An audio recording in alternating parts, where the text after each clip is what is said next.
Okay, so ilan po sa inyo, meron po bang bakanting upuan sa inyong tabi? Kasi meron ilang mga nakatayo sa site. So kung meron pong upuan sa tabi ninyo, pakitaas ang kamay. At tignan po ninyo, pwede po nating tabihan yung ilang mga kasama natin, yung ilang mga vacant seats, okay? Yan, praise God. So good morning to everyone. Magandang umaga po sa ating lahat. Ayan, alam natin lahat na ngayon pong araw na ito ay pinagdiriwang natin ang Father's Day. Ayan, pwede ko pa lahat na makita lahat ng mga kamay ng lahat ng mga tatay na narito. Okay. At yung pong lahat ng mga malapit na maging tatay, yung mga husbands, ayan. Kailangan yun po yan, declaration, no? It should be a prophetic declaration na magiging tatay na ako. Ayan. Okay, today is a very special day kasi po we would like to honor our fathers kasi kung merong Mother's Day, ay meron ding Father's Day because we equally recognize the great contribution of the fathers in our families and our societies. In our society. Kasi po kung walang tatay, wala namang nanay. Hindi ba? Kaya nga po, kung recognize po natin ang mga nanay, kailangan i-recognize din naman natin ang lahat ng mga tatay. So today, mga fathers, today is your special day. Whatever your children are calling you, may tawag sa inyo, daddy, tatay, erpat, papas, pudras, ano pa? Meron pa bang iba? Tatang, ayan. Tatang, tay. Ano? So iba't ibang mga pangalan binibigay natin sa ating mga ama. But whatever they call you, ano bang po ang tawag sa inyo, today is your special day. Yan. Kung nandito ang tatay, sino po nandito yung tatay niya? Taas ang mga kamay. Yan, tingnan mo yung tatay mo. Tay, Happy Father's Day! Okay? So wherever they are seated right now, and I hope they are seated right beside you, because today is Father's Day. Ayan. Okay. Exodus chapter 20, verse 12. Sige, buksan po natin ating Bibles sa Exodus chapter 20, verse 12. Now, this is regarding the fifth commandment. Okay? So, alam po natin may 10 utos. Tama? Okay. Sa sa iba, meron lang 9. Pero actually, 10 yan. Ano? And Exodus chapter 20, verse 12 says, honor your father and your mother so that you may live long in the land the Lord your God is giving you. Okay, ano po yung fifth commandment? Yung fifth commandment? Basahin nga po natin, lahat sabay-sabay.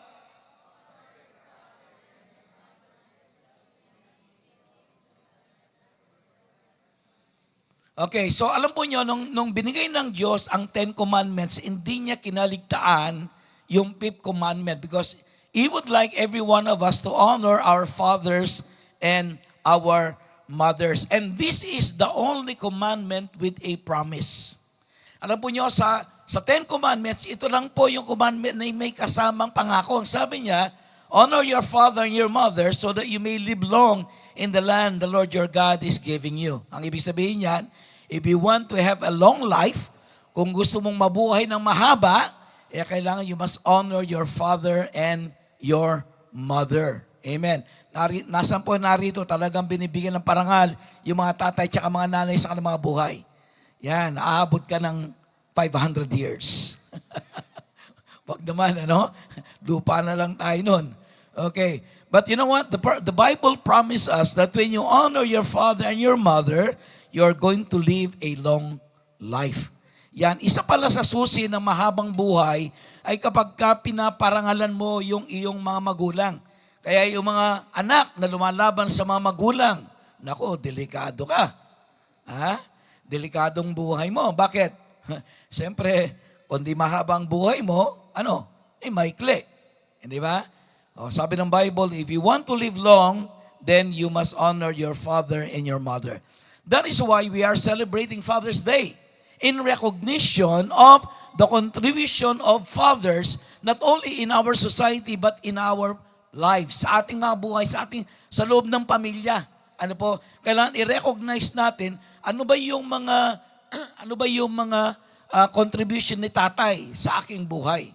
Now, the word father brings a lot of images in the lives of many. Kapag sinabing tatay, ano ang unang kagad papasok sa iyong isipan? What is the first thing that comes to your mind when you hear the word Father?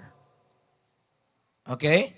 Maybe to some of you, when you hear the word Father, para bagang lalabas agad yung word na irresponsible. Tormentor. Hindi ba? Cruel. Pero alam po nyo, iba't ibang images, hindi ko alam kung anong karanasan ninyo sa inyong mga tatay, no? But you know what? The Bible tells us, no matter what, anuman po yung ating naging tatay, no matter how we look at them, the Bible tells us to honor them nevertheless. Amen. Parangalan natin sila. Maybe some of you, you don't have a good experience with regards to father. Meron kayong hindi magandang karanasan pagdating sa tatay. Ano po kasi, meron mga tatay na, of course, excuse me, mga tatay narito, and of course, alam ko wala namang gato, lahat ng tatay nandito mabait. Amen. Oh, walang maka-amen. Mga misis, ayan, kayo ang tatanungin ko muna. Si mister po ba, mabuting tatay? Oh, yung mga anak naman, ikaw mga anak. Mga anak, si tatay ba, huwarang tatay? Ako, walang amen. Okay, nevertheless, alam po niyo, let me tell you something, there is no perfect father. Amen. Ako po yung aking alaala sa aking tatay is, alam po yung tatay ko ay, we are 9 in the family. Ano po? Dalawang babae, yung first and second, and then 7 boys. And try to imagine raising 9 or 7 boys in the family, and that is a challenge. Di ba? For my father and mother, that is a challenge. Okay, yung disiplina, yung pagpapaaral, yung providing everything that we need, it is really a challenge to raise a family of 9. Pero alam po niyo, ang tatay ko walang bisyo eh. Tatay ko walang bisyo, hindi minom, hindi naninigarilyo. Isa lang ang bisyo niya, magbasa ng dyaryo. Yan lang. So I can remember my father always, pagkapapasok ako sa kwarto niya, nagbabasa siya ng dyaryo. Kaya nanonood ng boxing. Yun ang paborito niya eh. Yung boxing, yun ang paborito yung sports. So naalala ko noon, kapag may laban si Navarrete, ayan, kung naalala niyo si Navarrete, kayong medyo, pagka may laban si Navarrete, tatay ko talagang nakatayo pa, sumusuntok din gano'n eh. So those are the things that he enjoyed. But mostly what I remember my father is that he is a dedicated father. He loved my mother so much. Yun ang nakita ko. Alam mo, yun ang naging isang bagay na nakita ko sa tatay ko na mahal niya yung aking nanay. Amen. He loves my mother so much. Kasi nakita ko on how she protected my mother and everything. On how she did everything. Talagang ginawa niya yung lahat para matugunan niya yung pangangailangan ng aming pamilya at the same time to take care of my mother. Pero ang tatay ko po ay he is not the kind of father that is really involved. Alam mo yung involved? Yung halimbawa, yung tatay, kausapin ka, anak, kamusta ka anak, may problema ka ba? Pagka may problema, sabihin mo sa akin, ganon. Pero ang tatay ko, mahal na mahal kami kasi he did everything, raising a family of 9, and that is a big challenge. Ang nakita ko po sa akin tatay, yung dedication sa aming family. Siguro po sa aking pamilya, that is one of the things na naging inspiration ko as a father now. Bilang tatay sa aking mga anak, ay yun naging inspiration ko, yung nakita ko sa akin tatay, yung kanyang dedication sa amin. Dedication sa akin nanay. Pero alam po nyo, marami sa atin, meron tayong mga hindi magandang alaala sa ating mga tatay. Yung iba, bata pa, iniwanan na ng kanyang tatay. Yung iba, hindi man lang nakita ang tatay. Hindi ba? Iba sa inyo, yung inyong alaala sa tatay. Si tatay malupit, lagi kang binubugbog, linalagay sa sako, sinasabit. Di ba? Sino po dito ang linagay sa sako? Meron ba? Pagka matigas ang ulo yan, lalagay sa sako. Di ba? Okay, so some of us, maybe, probably, for many of us, we have no reason to celebrate Father's Day. Ano po? Bakit? Kasi merong hindi magandang mga alaala pagdating sa ama. Ano po? In fact, there are some children, sabi niya, dahil sa kalupitan ng kanyang tatay, sabi niya, paglaki ko, papatayin ko tatay ko. This is true. This is true. I heard this personally sa ilang mga tao na yung nga po, merong hindi magandang karanasan sa mga tatay. But nevertheless, alam po natin, that's why the Bible gave the fifth commandment. Binigyan niya yung fifth commandment. Sabi niya, honor your father and your mother so that you may live long in the land the Lord your God is giving you. So no matter what, anuman ang naging karanasan natin kay tatay, anuman ang naging pakiramdam natin kay tatay, nevertheless, the Bible tells us, sabi niya, honor your father and mother. There is no way for any one of us na lapastanganin po natin yung ating mga magulang sapagkat ang utos ng Diyos ay sila'y ating parangalan. Yan. Next slide. Sabi dito, a good father is one of the most unsung, unpraised, unnoticed, and yet one of the most valuable assets in our society.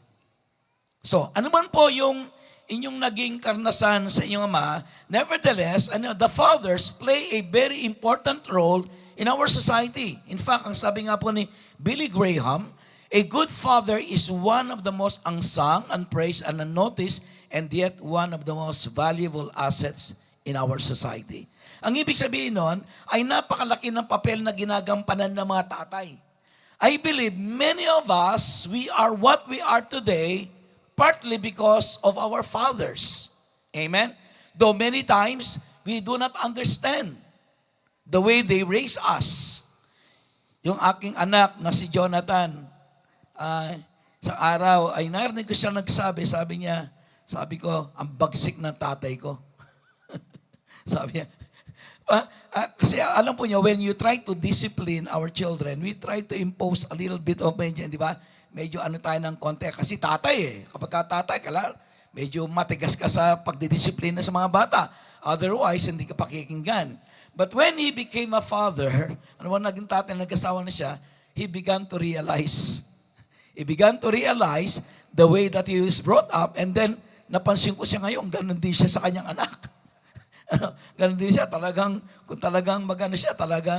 very stern yung pagtutuwid niya sa kanyang mga anak. Nakita niya nung una ay hindi maintindihan, ganyan ang tatay ko, bagsak, bakit tatay ko, lupot, bakit yung tatay ko. Alam niyo, napakalaki ng responsibilidad ng mga tatay to be able to raise up us or the children in a way na nararapat. And sometimes, the only way for them to be able to do that is to really be stern. Amen? Okay. Pero of course, ang sabi na ng Bible, sabi niya, huwag nating ibulid yung ating mga anak sa pagkakasala, sa paghihimagsik, sapagkat kung tayo naman po ay masyadong mabagsik, wala na makitang pagmamahal sa atin, that's another thing. So we must discipline with love. Amen. Malaki ba yung pagkakaiba nun? Kaya ang sabi po ni Billy Graham, ang mga tatay daw po yan ay mga assets ng society. Try to imagine, without all the fathers, good fathers, that raise up good sons, ano kaya mangyayari sa ating lipunan? Hindi ba? So yung tatay na katabi mo, ayan, ang laki ng responsibilidad niyan. Hindi lang natin sila naintindihan madalas, pero alam po nyo, they take their responsibility seriously. Okay. Sabi niya, next slide. God has put a high value on fatherhood because He assigned a great responsibility on the father. The welfare and whole weight of his family rests on his shoulders. Ayan. So nais ko po maintindihan ninyo kayo lahat na narito kung gaano kalaki ang responsibilidad na iniligay ng Diyos sa balikat ng tatay.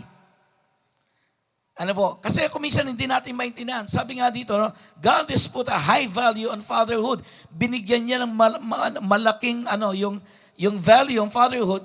Bakit? Kasi because He assigned a great responsibility on the father. In the Old Testament, makikita po natin yung tatay ang laging kinakausap ng Diyos with regards to anything. When God wants to implement something, He calls all the fathers. He do not call the mothers. Hindi sila tawagin lahat ng mga nanay. No. He gathers all the fathers and give the instructions to the fathers. Alam po nyo, kapag ka merong gustong ibigay na utos ang Diyos, through Moses, He called all the fathers. Lahat ng tatay, nagkakaroon sila ng general convention. Ano po? Nagkakaroon sila ng pagtipon-tipon, and then ilalahad ni Moses yung utos ng Diyos sa lahat ng mga tatay. Okay. Hindi sa nanay, no? Pagkatapos doon yung tatay, uuwi sa bahay. Yun po ang i-relay niya sa kanyang pamilya, sa kanyang asawa. O ito yung sabi ng Diyos, ha? Ito yung gagawin natin. Kayo mga anak, ito yung gagawin nyo. So, the whole responsibility, yung responsibilidad iniatang ng Diyos sa balikat ng lalaki para po sa kaayusan ng kanyang pamilya. Yan, sabi nga, assign a great responsibility on the father, the welfare and whole weight of his family rests on his shoulders. Mabigat po ang responsibility ng mga tatay. Mga tatay narito, do you realize that you have a great, big God-given responsibility on your shoulders? Okay? Kailangan maintindihan ninyo na nagbigay ang Diyos sa inyo ng isang napakalaking responsibility. Okay. Now, what is the impact of fatherhood on our society? Ano yung impact ng fatherhood society? Actually, last year, pero I just would like to visit this again this morning so that yung hindi nakakaalam nito, makikita niyo kung ano ang kahalagaan ng tatay sa loob ng tahanan. Sabi niya, the social impact of father failure. Kaya nga, dapat yung tatay maging matagumpay sa kanyang pagiging tatay.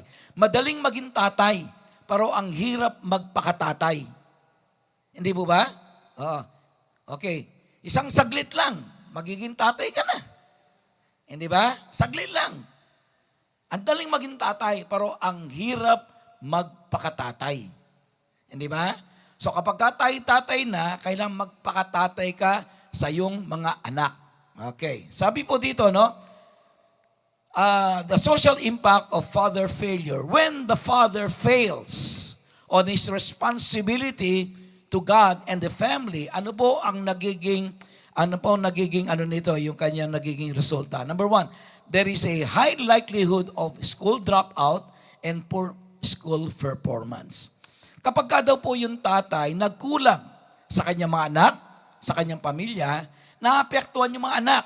So because of that, there is a big likelihood yung kanyang mga anak ay, they are very poor in school. Ano po yun? Yung mga anak, hindi bumabagsak sa eskwelahan, they are very poor in school generally. And then, number two, sabi niya, when the father fails, then there is a tendency for teenage pregnancy, sexual abuse, and divorce. Kapag ka po yung tatay nagkulang, there is a big tendency na kanyang anak na dalaga ay mabubuntis kagad. Now, ito po, this is according to research. This is according to research na kapag ka yung tatay nagkulang sa gabay, lalo na sa kanyang anak na babae, there is a big tendency for teenage pregnancy. Ang ibig sabihin, nabubuntis ng wala sa oras yung mga anak na babae.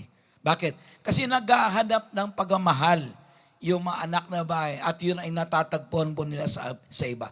So there is a big tendency of teenage pregnancy, sexual abuse, and divorce. And then they exhibit violent behavior and involvement in crime. Kapag ka po yung tatay, there is a failure on the part of the father, sabi niya, the children exhibit violent behavior and involvement in crime.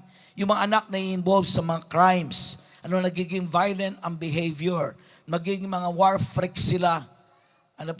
Kaya nga napakahalaga ng tatay sa loob ng tahanan. So yung mga anak, kapag hindi nasubaybayan ang gusto yung mga anak nila, yun po ay nagiging violent, nagiging violente, magiging mga war freak. And then there is a big chance of them being yung substance abuse and drug addiction and suicidal attempt and psychological problems. Kaya ang laki ng papel na ginagapan ng mga tatay. Mga tatay na lang dito. Let me see your hands. Mga tatay, pwede kang takas na makamay. Alam po ba nyo, napakalaki ng papel na ginagampanan nyo sa inyong mga anak.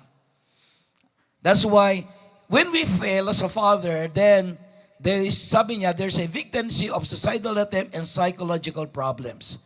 Now, research tells us that the father influences his children in many ways. Most notably, a father exerts influence in the following areas.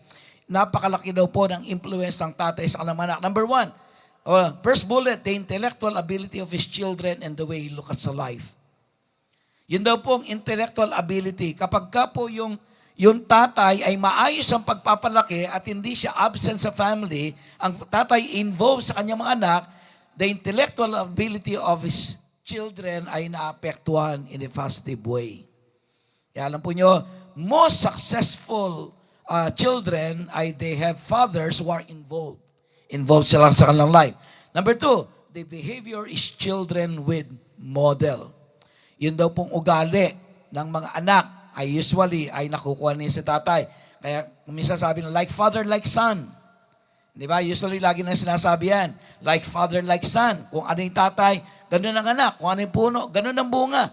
So ang ibig sabihin yan, when the father fails, especially in the discipline of his children, then the children will have yung pong behavior nila, magkakaroon ng problema. And then number 3, the occupational choices is children make. Ayan, pangatlo, yung pong choice ng career ng ating mga anak. Usually, yan po ay, na-influence ng father. So, kahapon ay nag-dentist ako, tapos yung dentist, mag-ama yung dentist. Yung tatay, dentist, yung anak, dentist. Di ba? Kung minsan, sa bahay, sa isang pamilya, doktor yung tatay, tapos lahat ng mga anak, doktor. Abogado yung tatay, abogado yung mga anak. Hindi ba? Pastor yung tatay, pastor yung mga anak. Okay po mga anak, lahat po yan naglilingkod kay Lord. Di ba? So the occupational choices his children make, then the ways his children will behave toward their offspring. Kung paano daw pong, how you treat your children, they are going to treat their children the same way. Kung paano kang pinalaki, usually, you use the same system in rearing your children sa pagpapalaki. Kaya nga kumisan, kapag mali ang pagpapalaki sa iyo, usually magiging mali din ang pagpapalaki sa iyong mga anak. Okay.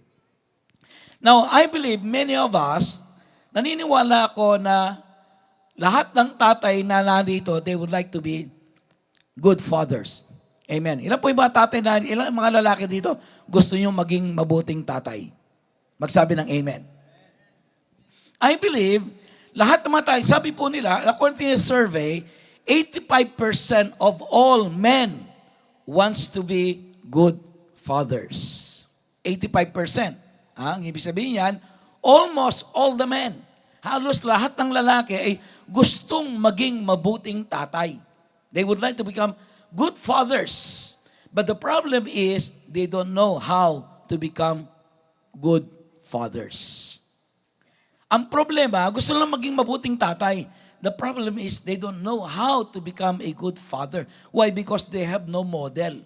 Wala silang model. Lalong-lalo na yung tatay ay hindi rin naging mabuting pagpapalaki. So ganun din, yun lang ang kanyang kinokopya.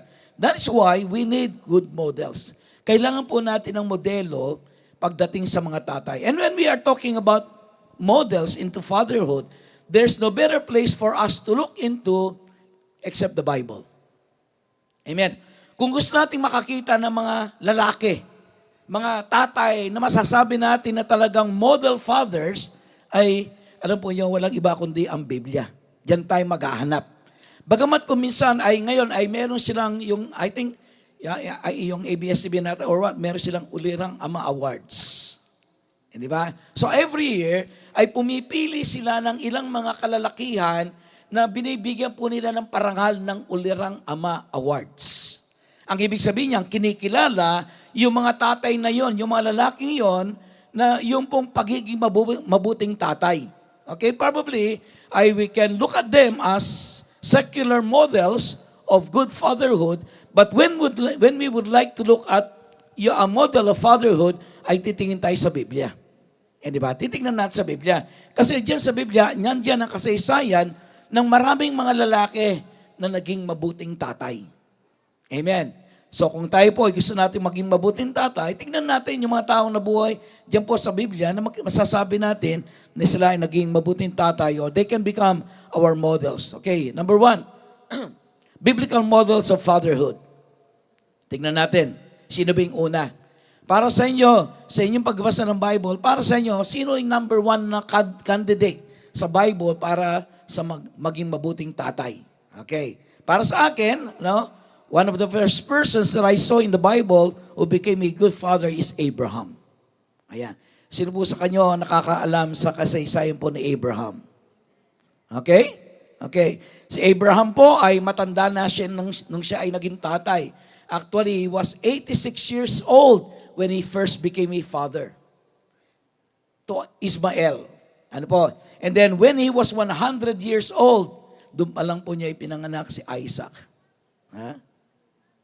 Okay. So makikita po natin dito na ang Bible po ay sinabi na si Abraham is the father of faith. Siya yung ama ng ating pananampalataya. So being the father of our faith, we can probably then na masasabi that he is a model father for every one of us. Okay, tignan natin yung scripture natin. Yan. Okay. Hebrews chapter 11 verse 8 to 9. By faith, Abraham, when called to go to a place he would later receive as his inheritance, obeyed and went even though he did not know where he was going. By faith, he made his home in the promised land like a stranger in a foreign land. Okay, kung babasahin po niyo ang kasaysayan po ni Abraham diyan po sa aklat po ng Genesis, makikita natin na si Abraham, he was already settled in the place of Haran. Ano po?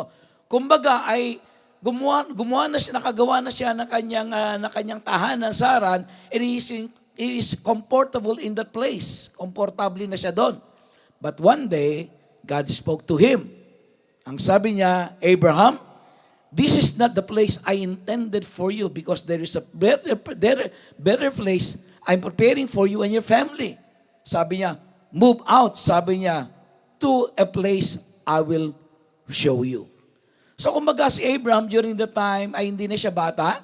Ano po? Is already an old man, but God gave him instructions. Sabi niya, Abraham, I would like you to move from this place to the promised land, to the land of Canaan. Ano po?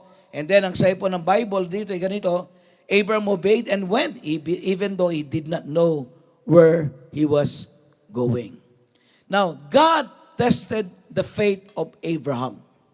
Ang sabi niya kay Abraham, Abraham, iwanan mo lahat ng ari-arian mo dyan, iniwanan mo lahat ng kamag-anak mo, iwanan mo lahat ng kaibigan mo, at magpunta ka sa isang lugar na ituturo ko sa iyo. Sabi ni Abraham, Lord, where? Basta't sumunod ka na lang. Abang hirap nun.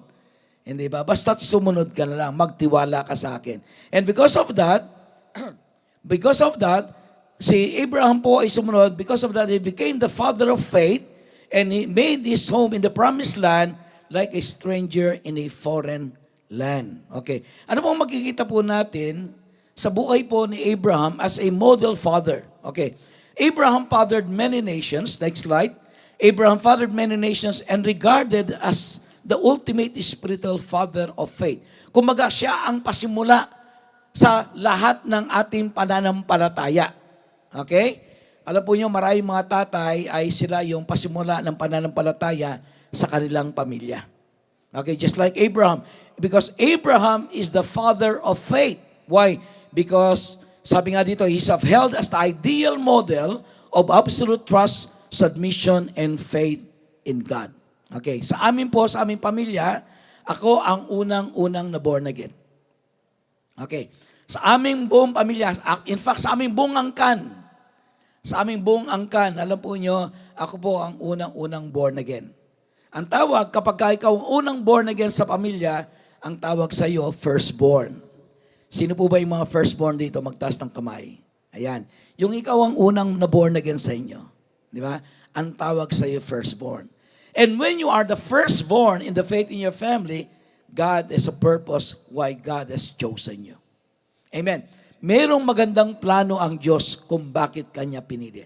Now, God has a purpose why God chose Abraham to become, the father of faith, because through Abraham, alam po nyo, magkakaroon siya ng maraming mga salinlahi na sumasampalataya sa Diyos. That's why now, all the religions of the world, whether yan ay Islam, Christianity, or Judaism, they all recognize Abraham as the father of faith.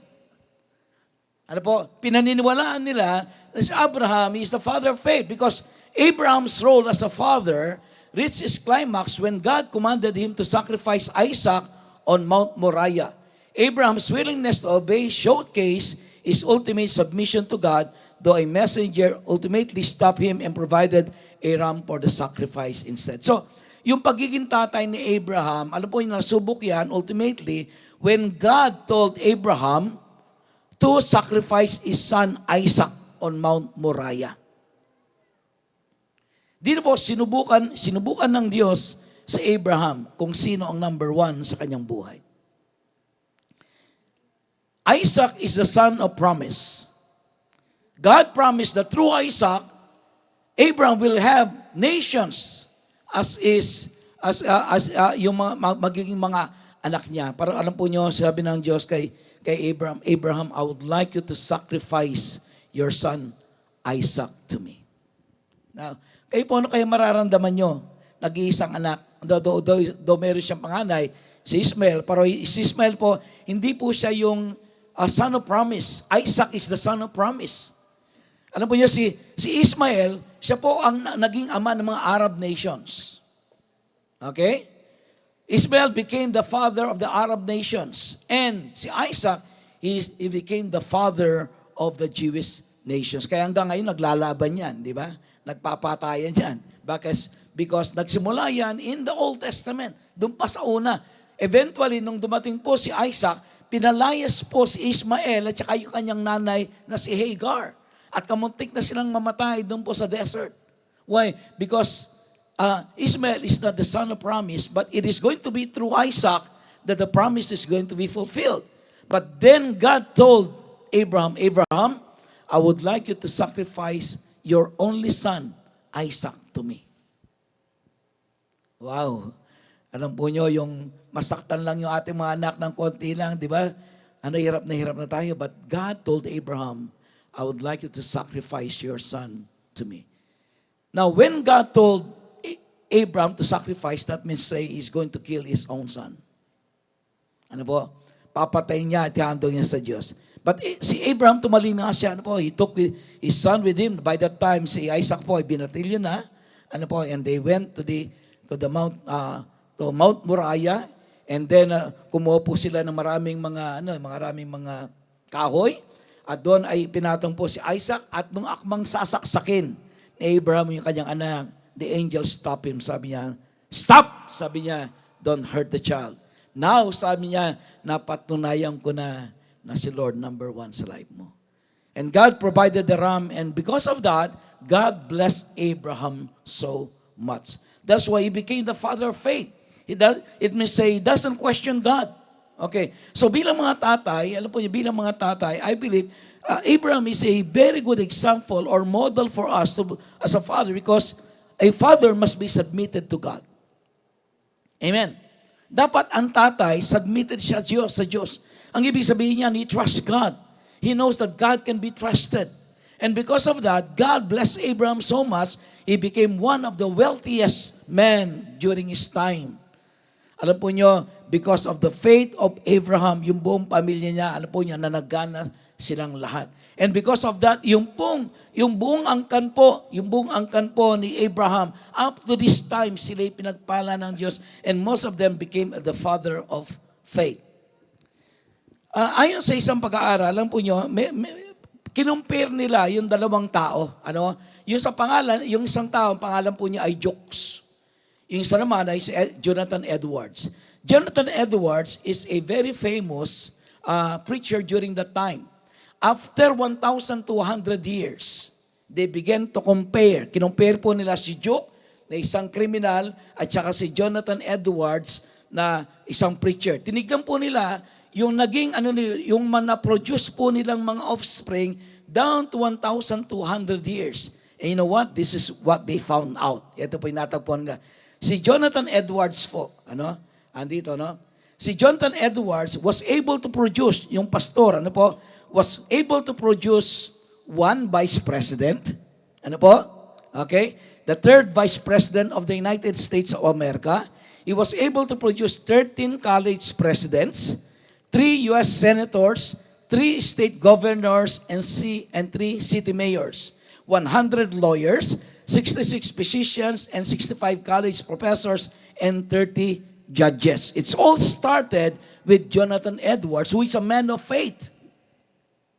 Kaya alam po niyo, mapalad kayo kapag yung mga tatay niyo, mga born again yan. Kapag yung tatay, Christian yan. Why? Because down the line, makikita po natin yan, that they will produce, makakapag-produce sila ng mga tao, masasabi po natin talagang pinakikinabangan ng society. Amen. Who knows? One of you here, your son will become the next president of the Philippines. Amen. Who knows? your son will be the next mayor of Angeles. Bakit? Because kapag ka po tayo, na kay Lord tayo, ano po, yung ating pagpapalaki sa ating manak ay maayos, you will be able to produce offsprings na makikita natin maka-Diyos. Tingnan mo, isang vice president, 13 college presidents, US senators, governors, 3 mayors, 100 lawyers, 66. In other words, yung mga apo mo, di ba? Simula tatay, anak, mga apo, mga inaapo, apohan, ano po niya, all of them are going to be accomplished individuals. Amen. Palakpakan po natin ang Lord. That's why when you become a Christian and began to embrace faith, alam po yung nagbabago yung inyong destiny ng pamilya mo. Di ba? On the other hand, tignan po natin si Jukes. Ayan. Si Jukes naman ay isang kilalang criminal during that time. After 1,200 years, he was able to produce, nakapag-produce siya ng 310 na pulubi. Ano po? 300 ay yung namatay because of infancy dahil kinulangan ng pag-aalaga. Ano po? Ayun, yung pong mga 50 babae ay naging mga prostitutes. 400 men and women were physically wrecked because of their own wickedness. He was able to produce 7 murderers, 60 habitual thieves who spent 12 years on jail. He was able to produce 130 criminals. Now, tignan po nyo. Kaya po, napakalaga mga tatay. Ang laki ng papel na ginagampanan ninyo. When you are a godly father, lahat ng mga inapo mo, alam mo, maganda ang kinabukasan niyan. Amen. Kung ang tatay mo, born again yan, maganda yung kinabukasan mo. Asa ng mga nandito yung tatay mo, born again? Ang tatay, lalo tatay mo nandito. Okay. Sino lahat na nandito yung tatay mo? Ayan. Okay. Maganda yung kinabukasan mo. Amen. Maganda ang bukas na naghihintay sa iyo. But of course, kailangan maging ano ka pa rin sa Diyos, di ba? Tumupod ka rin kay Lord. Number 2, the second person that we are going to look into is a man called Noah. Sino po sa inyo nakakaalam kay Noah? Kapag ka sinabi natin yung pangalan Noah, ano ang papasok sa iyong isipan? The Ark. Di ba? Kasi alam natin, yes, Sunday school, Noah and the Ark.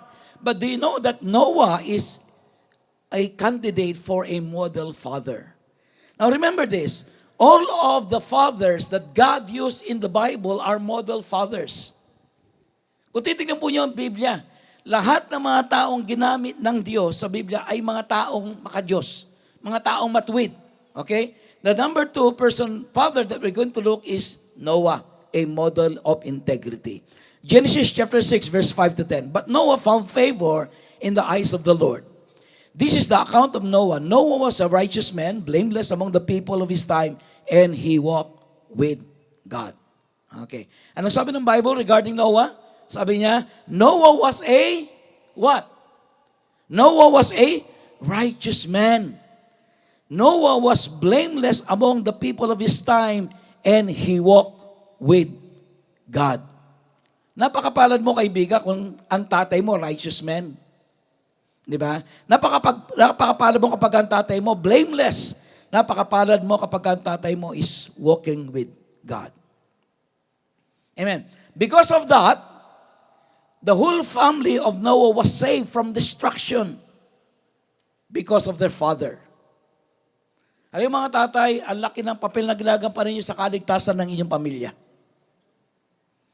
Because of Noah, his whole family was saved. Next slide, tignan natin. Noah is a prominent biblical figure, best known for building the ark and preserving humanity. As a father, he is celebrated for successfully raising his 3 sons, Shem, Ham, and Japheth, in a deeply corrupt generation, ultimately saving his entire family from global destruction. Ayan. Sabi po, si Noah po he is a model father. Why? Because he was able to raise his 3 sons, Shem, Ham, and Japheth, in a crooked and evil generation. In other words, sa paligid po nila ay nandyan ang lahat ng all the wicked people are around. yung lahat po ng evil influences is around. But Noah was able to shield his family, his 3 children, from the evils around him. Alam po niyo, napakahirap magpalaki ng matitinong mga anak sa palibot ng isang o sa paligid ng isang napakamakasalanang mundo. Di ba? All the influences all around us and our children are easily influenced by evil. It's easier to be influenced by evil than to be influenced with good. Kaya nga dapat ang tatay, bantay sarado niya ang kanyang mga anak. Amen. Dapat bantay sarado yung mga anak. So, si Noah ay merong pinagagawa ang Lord sa kanya, something that is impossible in the eyes of men. God told Noah, Noah, I would like to build an ark. Sabi ni Lord, kung meron ng dictionary noon, titignan niya sa dictionary, ano yung ark? Ano yung barko? Ano to? Why? Because they have never heard of anything like that and they have never seen a boat because they are not near the sea. Wala po sila sa tabi ng dagat. And yet God commanded him to build an ark that will accommodate all the different kinds of animals in the world, at least 2 by 2 by pairs. And try to imagine how many, probably thousands of species of animals in this world. At kailangan niya ipunin lahat yon at ipapasok doon sa arkong yon. It was an impossible task, but because Noah is a man of God, he obeyed God. Alam niyo yung mga men of God, they always obey God. Ito yung makikita mong magiging katangian nila. They always obey God. So, though hindi po niya maintindihan, he obeyed God. And he built the ark with his 3 children. In other words, makita po natin dito na yung buhay po ni Noe, alam po niya talagang, makikita natin talagang i-influence his children for good. Yung next slide, ang sabi, despite the extreme wickedness of the world, Noah walked faithfully with God. By acting on God's instructions, he modeled deep devotion, providing a tangible expression or example of faith for his children during a tumultuous era. Noah's obedience and hard work during the 120 years spent constructing the ark directly resulted in the salvation of his sons and their wives. 120 years po niyang ginagawa yung ark.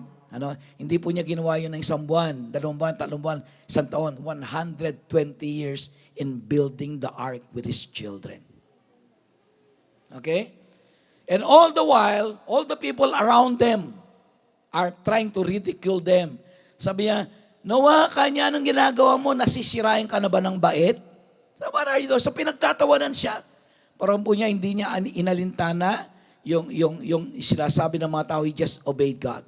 He just obeyed God and he shielded his family from the evil that is around them. Mga magulang nandito. Alam po niya, napakahalaga for you to be able to shield your children from the evil influences of this world. Amen. Nung kayo po yung magpunta ng Australia, I think that was the first time. So naiwan yung mga bata. Si Jonathan yung anak namin, siguro mga 12 years old or what? Okay. So yung batang yan, he never knows. Hindi niya ako nakitang uminom, nanigarilyo, kahit anong bisyo wala. Basta nakita lang, hawak ko Bible lang all the time. So nung umalis kami, naiwan lang sila. Yung kapitbahay namin, sabi niya, uy, wala naman ng tatay mo. Sabi niya, nagiinuman sila, wala naman ng tatay mo, kanyan, wala magsusumbong, halika kanya. Uminom ka. Alam po niyo, pinwersa niya yung bata, pinainom. Pinainom yung bata. Hindi na sahay. Tapos sinumbong sa akin. Sinumbong sa akin. Pero nakita ko dito that no matter how you try to shield your children, alam po niyo, there will always be evil influences around. Amen. Pero alam po niyo, si Noah, makikita po natin dito, he shielded his children and his family from the evil influence of this world. That is why he became a good father. Okay? Okay. Sabi niya, a father must live a life of righteousness and must be a model for integrity. Dapat ang tatay may integrity. Dapat ipakita mo sa iyong anak ang iyong integrity. Okay? He must be able to raise his children to become godly even in the midst of evil society. Kahit na yung paligid mo, makapitbahay mo, lahat siya, kung anong pinagagawa niyan, you are still able to raise your children in a godly manner. Kaya napakahalaga po, yung tatay nagsi-church, yung mga anak nagsi-church, buong pamilya dapat nagsi-church. Palakihin nyo ang inyong mga anak sa church. Kahit ako minsan magulo yung anak ninyo, kung halimbawa toddler ang anak nyo, di ba tatakbo-takbo dito, alam nyo, kailangan pa rin, huwag nyong gawing dahilan ng ating mga anak para hindi mag-church. Kaya tayo po nandito kapag may okay lang po sa atin yon. Amen? Okay lang po.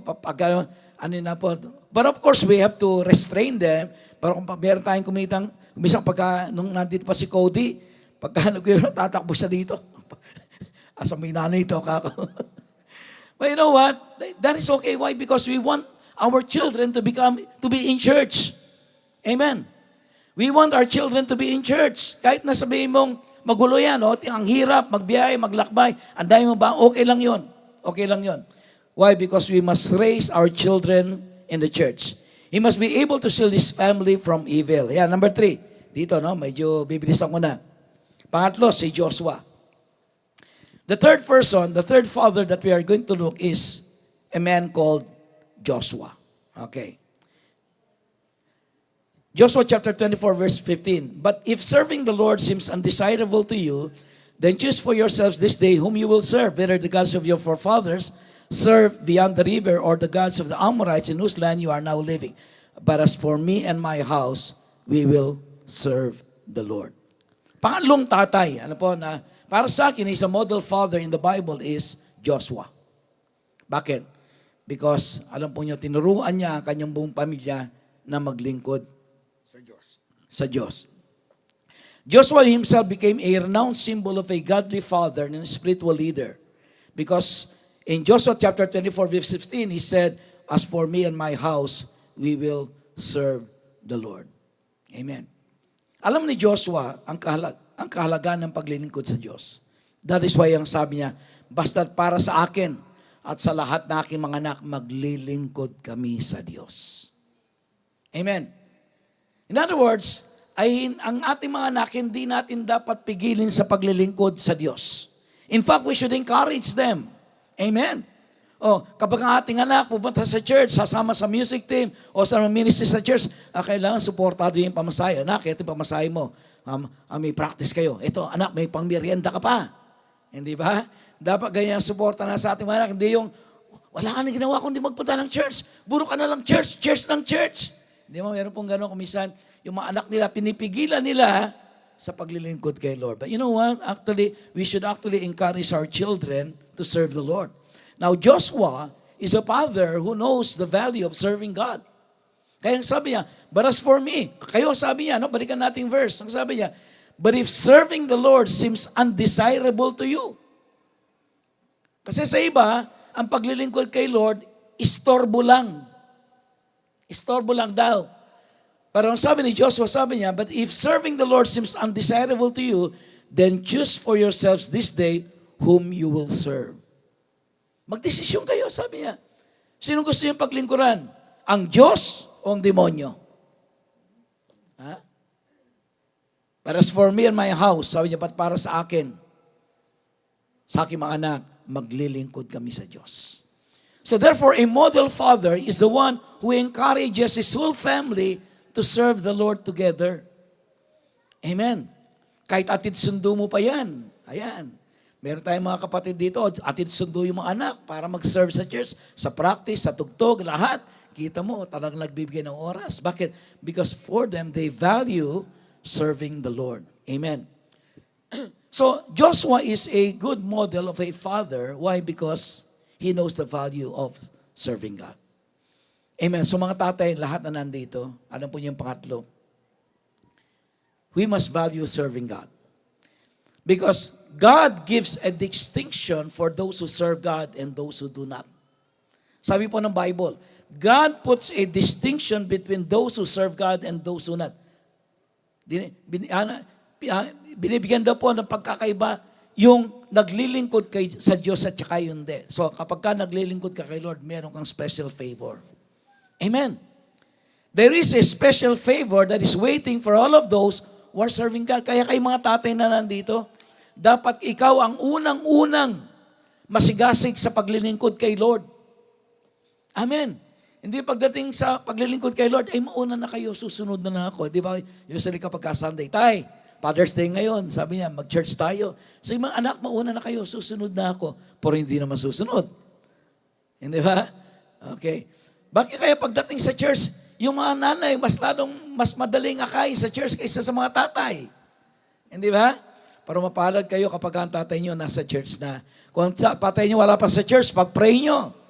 Hindi ba? Pag-pray nyo. Isa na, baka nagandang pagkakataon ng mga tatay na ay nandito. So, pinakahuli po, we must, tayong mga tatay, we must value serving God and we should encourage our children to serving the Lord. That is why for me, Joshua is a model father.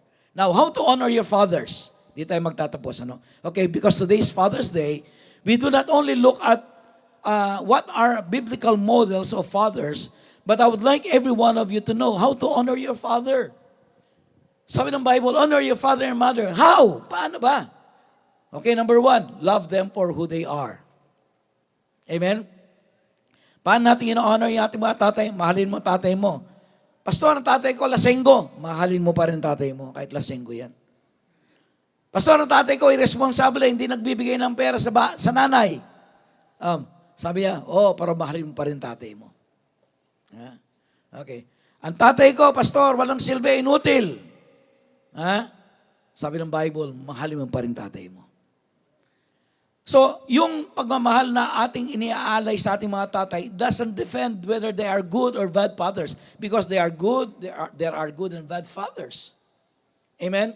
But nevertheless, the Bible tells us, love them for who they are. Amen. Sabi mo sa tay, alam mo, kahit ganyan ka lang, mahal kita. Kaya mo sabihin sa tatay mo yan. Tay, alam mo, kahit nalasenggo ka, mahal pa rin kita. Tay, alam mo, kahit hindi ka nagbibigay ng pera, kahit hindi mo ko binibigyan ng pera, love pa rin kita. Why? Because there is no condition. Love is no condition. Amen? And yung pong, the fifth commandment doesn't have any condition. Basta sabi niya, honor your father and your mother no matter what. Amen. So number 1, how to honor your father? Love them for who they are. Maaring para sa iyo, tatay ko, he doesn't deserve love. Meron pong isang pamilya, yung tatay lasenggo, pinabayaan na kanyang mga anak, wala siyang pinag-aral. Wala siyang pinag-aral sa kanyang mga anak. Yung mga anak niya, para lang po, makapag-aral, pumasok silang mga katulong sa bahay. Hanggang nakatapos, pinalad, nakarating sa ibang bansa. Yung tatay matanda na, ang sabi ng mga anak, hindi naman ako pinag-aral yan. Pinabayaan kami niyan. So parang ang hirap mahalin, ang hirap suklian ng pagmamahal ang isang tatay na alam mo na gumawa ng di tama sa'yo. But nevertheless, the Bible tells us, love them for who they are. Amen. So, ngayon, kung may galit ka sa tatay mo, alam ko mayroon nandito galit sa tatay. Mamaya, pagkatapos ng service, puntahan mo tatay mo. Tay, alam mo, galit ako sa iyo. Pero sabi ng pastor namin, sabi lang daw ng Bible, dapat kitang mahalin. Kaya tay, simula sa araw nito, tandaan mo, kahit ganyan ka, mamahalin kita. Amen. At dahil dyan, tay, ililibre kita sa McDonald's. Bira, tumanda na yung tatay mo, umabot na ng 80, minsan hindi man lang nalibre ka, na Jollibee man lang. Libre mo na. Number 2, respect them and be grateful for them. Respeto mo sila. Okay? How do you respect them? Huwag mo ipagkwento yung tatay mo. Alam mo yung tatay ko? Lasenggo. Ay, walang sinabi yung tatay mo sa tatay ko. Tatay ko, lasenggo na, babaero pa. Ay, walang sinabi sa yung tatay ko. Ang tatay ko, mamamatay tao na, lasenggo pa, babaero pa. Lahat ng kalokohan nasa kanya. Pati nga ang demonyo, takot sa kanya eh. Pero, kahit ano pa, sabi po ng Bible, respect them and be grateful to them. Huwag mo ipagkwento yung tatay mo. Huwag mo ipagkwento yung kahiyan ng tatay mo. Amen? Okay. Kaya yung mga wag yung, payabangan ng mga tatay, no? Okay. So respect them and be grateful to them. Pasalamat ka po rin sa kanila. Bakit? Sapagkat sila ang ginamit ng Diyos para mabuhay ka sa ibabaw ng mundong ito. Amen. You still thank them because God used them for you to come up into this world. Okay? Sila po yung sperm donor. Okay, number 3, forgive them for any wrongdoing. Walang perfect father. Wala pong perfect father. Okay? Huwag mong i-compare ang tatay mo sa iba. Kung may pagkukulang, patawarin mo. Diba? Whatever your father did to you, maaaring naging malupit sa iyo, or maybe even your father ay minolestya ka. Meron pa mga ganyan. Still, you should forgive your father. So ang sabi ng Bible, forgive just as your Father in heaven has forgiven you. Amen. So if you have memories like this, kung meron kayo, if your relationship with your father is not right, this is the time for you to make it right. Amen. Ano mang ginawa ng tatay mo sa iyo, patawarin mo. Mamaya pagkatapos service mo, tayo mo, tay, pinatatawad na kita. Kung hindi mo kinakausap ang tatay mo for how many months or how many years, kausapin mo ngayon. Sabihin mo sa kanya, tay, I forgive you. Number 4, be an achiever, study well and work hard. Pang-4, maging achiever ka. Pagbutihin mo. Pagbutihin mo yung pag-aaral mo, pagbutihin mo yung buhay mo. Bakit? Sapagkat kapag ka pinagbuti mo, magiging karangalan ka ng tatay mo. Di ba? Kapag ka ikaw yung achiever sa school, sinong tatay niyan?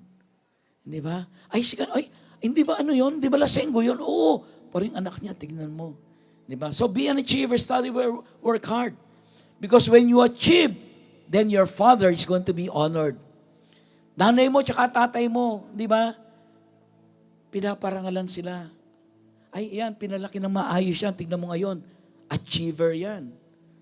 Dean's lister yan. Summa cum laude yan. Magna cum laude yan. Di ba? So, when you achieve, then your parents receive the honor. And then next is live a righteous life. Mabuhay kang matuwid.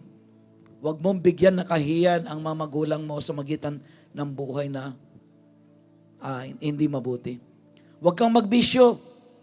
Huwag kang magbisyo. Lumayo ka sa alak, lumayo ka sa bisyo, lumayo ka sa drugs. Lumayo ka sa maagang pakikipagrelasyon. Mabuhay ka na may katwiran. In that way, you honor your father. Yung aming pong anak na si Grace, nag-aaral pa siya noon sa nursing. May naligaw sa kanya. Waba, pogi. Gandang lalaki. Kaya lang Muslim. Christian kami. So, naguluhan itong bata. Parang gustong-gusto niya. Sabi ng kanyang mga pinsan. Sabi niya, sundin mo yung yung nararamdaman mo. Kasi, nagsabi sa kanyang mga pinsan. Sabi niya, sundin mo kayong nararamdaman mo.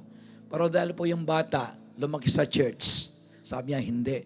Susundin ko yung tatay ko. Si Grace po, hindi po siya nakipag-boyfriend hanggat hindi siya pumasa ng board exam sa nursing. Kasi yun ang po ang aming sa kanya. Yun ang aming, yun ang aming kasunduan sa kanya. Anak, you are not allowed to have a boyfriend hanggat hindi ka tapos ng pag-aaral. Marami naligaw sa kanya, but true to it, alam po nyo, sinunod ng bata. Ngayon, ang ganda ng buhay niya sa Australia. So, kailan lang, nanganak siya. So, we will be going there on the 29th. Alis po kami ng 29th ni Pastora. Para bisitahin yung mga bata sa Australia. Pag-pray po nyo ang aming paglalakbay. Okay, and then, number 6, pray for them. Pray for them. Pag-pray mo tatay mo, problema mo yung tatay mo, pag-pray mo. Diba? Ang dami dito, alam po niyo mga kabataan, ang problema nila, tatay. Oh, true. Yung mga kabataan ngayon, sila yung namumroblema sa mga magulang. Kung may problema ka sa magulang mo, may problema ka sa tatay mo, pag-pray mo. Amen. Every day, pag-pray mo siya. Don't give up on your fathers because they also have souls. Number 7, take care of them and serve them. Panguli, take care of them. Pagka matanda na si tatay, alagaan mo. Amen. Pagka matanda na si tatay, alalayan mo. Pagka natanda na si tatay, mahina na ang tenga, huwag mong sisigawan. Pagka nanginig na ang kamay, nakabasag ng pinggan, huwag mong pagagalitan. Bakit? Sapagkat nung siya ay malakas pa, buong lakas niya, inialay niya sa iyo. Amen. Ngayong Father's Day, I would like every one of you to honor your fathers, whoever they are. No matter how, whatever experience you have with your father, maybe meron kayo hindi magandang karanasan sa kanya. This is the time for you to forgive your father, to love them, to pray for them, tell them, Tay, nagpapasalamat ako kay Lord, ikaw ang naging tatay ko. Can you say that? Huh? Can you really say that? Sabi sa tatay mo, Tay, nagpapasalamat kay Lord, ikaw ang naging tatay ko. Huh? Even though probably you are not convinced at the back of your mind, maybe you have doubts. Sana Lord, iba na lang ang tatay ko. Sana yung tatay ng kaklase ko, yung tatay ko. Sana si Bongbong Marcos ang tatay ko. Yeah.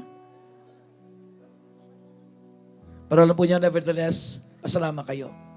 Pwede mong piliin ang kaibigan mo, pwede mong piliin ang maging asawa mo, para hindi pwede piliin ang tatay at nanay mo. Yeah. Because they are the ones that God has given you. Pwede tayo lahat tayo tumayo right now. O wag muna, yung mga tatay lang pala. Tatay lang.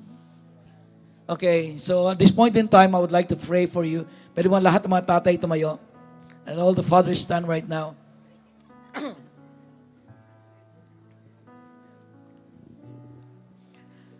Mga tatay, nagpapasalamat kami, Lord, sa buhay niyo. You are the heroes in our homes. Kung wala kayo sa buhay namin, I don't know kung ano yung buhay meron kami. You may not be perfect. Maaring hindi kayo perfect. Meron kayong mga pagkukulang. In fact, kung minsan, naisip nyo, hindi ako naging mabuting tatay. You know, sometimes we have doubts on our own fatherhood. Naging mabuti ba akong tatay? Am I a good father? Sometimes, we do not even dare ask our children if we are good fathers. Why? Kasi natatakot tayo sa sasabihin nila. Baka sabihin nila, hindi. Nevertheless, I would like to tell you that there is walang perfect father. Walang tatay na walang naging pagkukulang. But you know what? Yung pagkukulang natin, si Lord ang nagpuno niyan. Bakit? Meron tayong isang tatay sa langit who is perfect. We may be imperfect, but yung ating mga kakulangan, si Lord ang nagpuno diyan. Amen. So I would like to be able to pray for you this morning. Kung nandito yung tatay mo, pwede bang iunat mo yung kamay sa tabi sa tatay mo. Kung katabi mo siya, tumayo ka. Tabi mo tatay mo, tumayo ka at akbayin mo lang siya at pag-pray mo siya, bless mo siya. Ano? Okay. Sige, come on, let's pray for all of the fathers this morning. Father in heaven, we want to thank you, Lord God. Number one, that you are our real Father. Ikaw ang aming tunay amang nasa langit na walang kapintasan. Salamat po, Panginoon, dito sa lupa ay binigyan mo kami ng mga tatay na ginagamit mo, Panginoon Diyos, upang matustusan, matugunan ang lahat ng aming pangangailangan. Lord, maaring hindi perfect ang aking father. Lord, but I thank you, Lord God, na siya ang binigay mo sa akin sapagkat alam ko po, Panginoon, He is the best father for me. That's why right now, Lord God, I raise to you all the fathers that are here. I pray, Lord God, na sila ay subaybayan, gabayan mo. Lord, even as they fulfill their roles as fathers in our homes, Lord, I pray for the Holy Spirit to guide them and lead them, Lord. Lord, na sila ay maging mabuting ama, Panginoon, maka Diyos na ama ng tahanan. Lord, just like the biblical models of fathers, we just studied, Lord, maging katulad kami ni Abraham, Panginoon, ni Noe, Panginoon, ni Joshua, sa paglilingkod sa iyo, Panginoon, sa katwiran, sa lahat ng bagay. Tinatas ko sa iyo lahat ng mga tatay na narito. Lord, I pray that you would forgive us for our shortcomings. Patawarin mo kami, Panginoon, sa aming pagkukulang bilang mga tatay, sa pagkukulang sa aming mga asawang babae, sa aming mga anak. But Lord, this morning we come before you and we ask for the blood of Jesus, Lord, just to cleanse us. Lord, and to help us, O God, become not only good fathers, but godly fathers. Lord, this morning we want to thank you, we want to honor you. And once again, Lord God, thank you for all the fathers that are represented here this morning. Lord, bless them with good health, Bless them with long life, Lord God. Lord, bless their work, Lord, ang kalanganap buhay, ang kalatrabaho. Lord, bless all the work of their hands, Lord God. Lord, I pray for the covering of your blood upon them. I pray for your Holy Spirit to always lead them and guide them always, Lord God. Lord, salamat po sa lahat ng mga tatay na narito. Sa ilaman po lahat ng papuri, pasalamat. In Jesus' name we pray. Amen and amen. Praise God. 29:14. But who am I and who are my people that we should be able to give as generously as this? Everything comes from you, and we have given you only what comes from your hand. So, ito pong Bible verse na ito is nagpaalala po sa atin ng lahat po ng bagay ay galing po sa Diyos at binabalik rin po natin sa Kanya. At maging po yung kakayahan nating magbigay ay kaloob din po ng Diyos. So, dahil po dito, ang pagbibigay ay nagtuturo po sa atin na maging humble at magtiwala po sa lahat ng bagay na kanyang mga binibigay. Sige, tayo po tayo. Let's pray po for our tithes and offering. Hawakan po natin yung ating mga envelopes. Father God, maraming salamat po this morning that you have given unto us. Thank you for the life and this opportunity that we could be able to give what is due for you, which is our tithes and offering. Father God, continue to give us the heart na may kusang loob, masaya at puno ng pasasalamat sa aming mga pagbibigay. I-bless niyo po ang bawat isa sa amin, lahat po ng mga estudyante, sa mga nagbi-business, sa mga nagtatrabaho.